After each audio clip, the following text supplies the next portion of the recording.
ఆత్మ బంధువులందరికీ కూడా ఆత్మీయ వందనాలు. 28వ రోజు సోపానాలు. కుతుమి మాస్టర్ అడుగుతున్న ప్రశ్నలకు జవాబులు ఇస్తున్నారు. ఇదంతా కూడా ఫైనాన్స్ గురించేనండి. ప్రస్తుతం మనిషి చిక్కుకొని బతుకుతున్నది, చస్తున్నది డబ్బులోనే. డబ్బు లేకపోతే విలువ లేదు, డబ్బు లేకపోతే బతకలేము. అలాంటి డబ్బు కోసం మనిషి ఉన్నా కూడా అత్యాశతో ప్రస్తుతం ఉన్న భూ పరిస్థితుల్లో ఎక్సలెంట్ డాక్టర్ గురించి ఇప్పుడు మనం చెప్పుకుందాము. చాలా గొప్ప డాక్టర్ అండి. ఎట్లాంటి వ్యాధినైనా నయం చేసే ఆ డాక్టరు. ఆయన భార్యే బోల్డ్ ఆస్తి తీసుకొచ్చింది, ఆయన సంపాదనే బోల్డ్, ఇంకా కూతురు ఫారెన్లో ఉండి ఇంకా బోల్డ్ సంపాదన. అయినా కూడా అత్యాశకు పోయి ప్రస్తుత పరిస్థితుల్లో ట్రీట్మెంట్స్ ఇచ్చి ఆయనే లేకుండా పోయాడు. ఎందుకండి డబ్బు?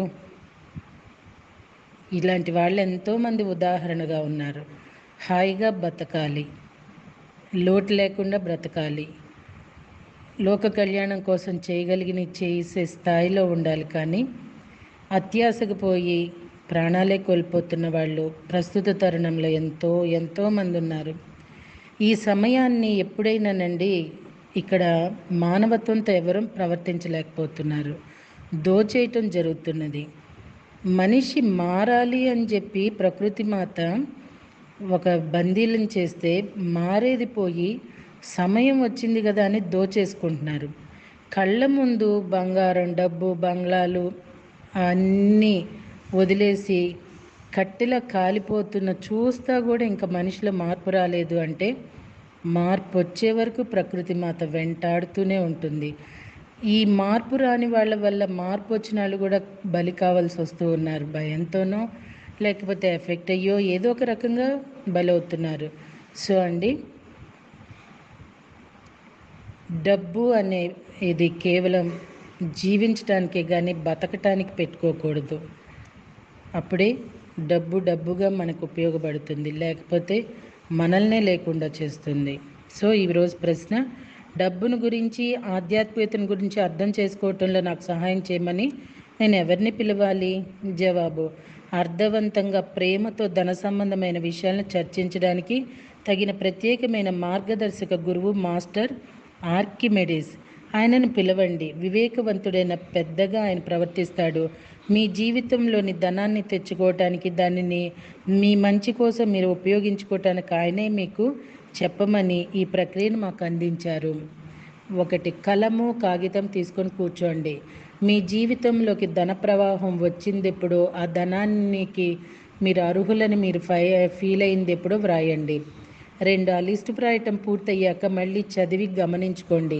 ఎప్పుడు మీకు ధనం సమృద్ధిగా ఉండిందో, ఎప్పుడు మీకు డబ్బు లేక ఇబ్బంది పడ్డారో అందులో మీకు ఒక వైనం తీరు కనిపిస్తుంది. డబ్బు పట్ల మీ ఫీలింగ్స్ ఏమిటో మీకు తెలుస్తుంది. అటువంటి ఫీలింగ్స్ ఉన్న మీకు ఆ ధనానికి మీరు అర్హులని అనిపిస్తోందా?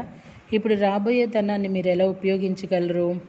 3 అప్పుడు మీరు ధ్యానం చేసి మీ మార్గదర్శకులను ఆర్కిమెడిస్నైన నన్ను అడగండి. మీ దగ్గరికి ధన ప్రవాహం రావడంలో ఎలాంటి ఆటంకాలు, పరిమితులు, వైనాలు ఉన్నా వాటిని తొలగించమని. 4 మీ చుట్టూ మీ మెర్కోబాను లేదా మీ దివ్య శరీరాన్ని నిర్మించుకోండి. 6 ముఖాలున్న నక్షత్రం మీ చుట్టూ ఆవరించుకోనున్నట్లు మీ మనోఫలకం మీద ఊహించుకోండి. ఆ నక్షత్రం లోపలనున్న మీరు అలాగే దానితో సహా పైకి లేవండి. భూమి చుట్టూ ఉన్న క్రీస్తు చైతన్య గ్రేడ్తో లింక్ అయ్యే వరకు అలా పైకి లేవండి. 5 మళ్ళీ అడగండి. డబ్బుకి ఏర్పడిన ఆటంకాలని తొలగిపోవాలని, డబ్బు మీ దగ్గరికి ప్రవహించాలని కోరండి. ఆ గ్రీడ్లోకి ప్రేమను, సానుభూతిని ప్రవహించనివ్వండి మీ నుంచి. 6 మీ మంచి కోసం, ఇతరుల మంచి కోసం ఆ డబ్బుతో మీరేం చేస్తారో మనోఫలకం మీద చిత్రించుకోండి. 7 ఇక ఇప్పుడు మీ మెర్కోబాను నేల మీదకి తెచ్చేసి దాన్ని మీ శరీరం చుట్టూ కరిగి అంతర్ధానం కానివ్వండి. 8 మీకు సహాయం చేసినందుకు మాస్టర్స్కు థ్యాంక్స్ చెప్పండి. 9 మీ లిస్టును తగలబెట్టేయండి. 10 నేను ఆరోగ్యవంతునిగా, భాగ్యవంతునిగా, వివేకవంతునిగా ఉన్నాను. డబ్బు నా దగ్గరికి ప్రవహిస్తున్నది అని రోజుకు 3 సార్లు స్థిరంగా అనుకోండి. ఓకే మాస్టర్స్, ట్రై చేద్దామా మరి? Thank you.